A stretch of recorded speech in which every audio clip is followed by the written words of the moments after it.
ഞാൻ എല്ലാ മതങ്ങളെയും പ്രതിനിധാനം ചെയ്യുന്നു. ഞാൻ എത്രത്തോളം ക്രിസ്ത്യാനിയാണോ അത്രത്തോളം ഞാൻ ഹിന്ദുവാണ്, മുസൽമാനാണ്, സിഖുകാരനാണ്, പാഴ്സിയാണ്. ഇതെവിടെയെങ്കിലും കേട്ടിട്ടുണ്ടോ? നമ്മുടെ മഹാത്മാഗാന്ധി പണ്ട് പറഞ്ഞൊരു വാക്കിനെ ഞാൻ കടമെടുത്തതാണ് കേട്ടോ. അദ്ദേഹം പറഞ്ഞത് അദ്ദേഹം പറഞ്ഞ് ഞാനൊരു ഹിന്ദുവാണ്, അതേസമയം ഞാനൊരു ക്രിസ്ത്യാനി, ഞാനൊരു ചെറുതായിട്ട് എൻ്റെ പോർഷനാക്കിയൊന്ന് മാറ്റിയതാണ്. അത്ര ശക്തമായി സംസാരിക്കാനായിട്ട് ഗാന്ധിജിക്ക് കഴിഞ്ഞിരുന്നു. അത് ഗാന്ധിജിയുടെ സത്യാന്വേഷണ പരീക്ഷണങ്ങൾ നമ്മൾ വായിച്ചിട്ടുള്ള പുസ്തകമാണ്. നമ്മുടെ ജീവിതത്തിന് വ്യക്തമായൊരു ഗൈഡ് ലൈൻ, എങ്ങനെയാണ് ജീവിതത്തിൽ സത്യസന്ധമായിരിക്കേണ്ടതെന്നത് നമുക്കവിടെ വ്യക്തമായി കിട്ടും.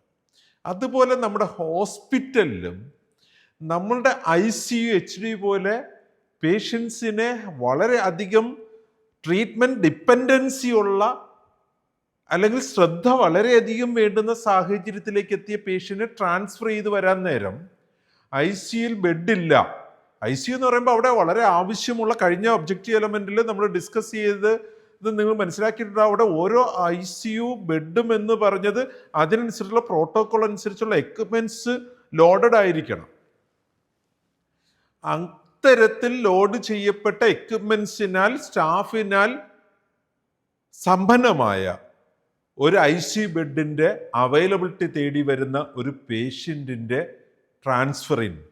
അഡ്മിഷൻ സംഭവിക്കുമ്പോൾ അവിടെ ബെഡില്ലാതെ വന്നാൽ ബെഡിൻ്റെ ഷോർട്ടേജ് ഉണ്ടാകുന്ന സിറ്റുവേഷനെ എങ്ങനെ കൈകാര്യം ചെയ്യണം എന്നതിന് നമുക്കൊരു ഡിഫൈൻഡ് പ്രൊസീജിയർ ഉണ്ടാവണം എന്നതാണ് COP 9D കെയർ ഓഫ് പേഷ്യൻസിൻ്റെ 9ാമത്തെ സ്റ്റാൻഡേർഡിൻ്റെ 4ാമത്തെ ഒബ്ജക്റ്റീവ് എലമെൻറ്റ് വളരെ വിശദമായി പറയുന്ന ഒരു സാധാരണ കാര്യമാണ്. എഴുതപ്പെട്ട നിയമാവലി ഉണ്ടാകണം, എഴുതപ്പെട്ട ഒരു പ്രൊസീജിയർ ഉണ്ടാവണം, ഡിഫൈൻഡ് പ്രൊസീജിയർ, അത് ഡോക്യുമെന്റഡ് ആയിരിക്കണം.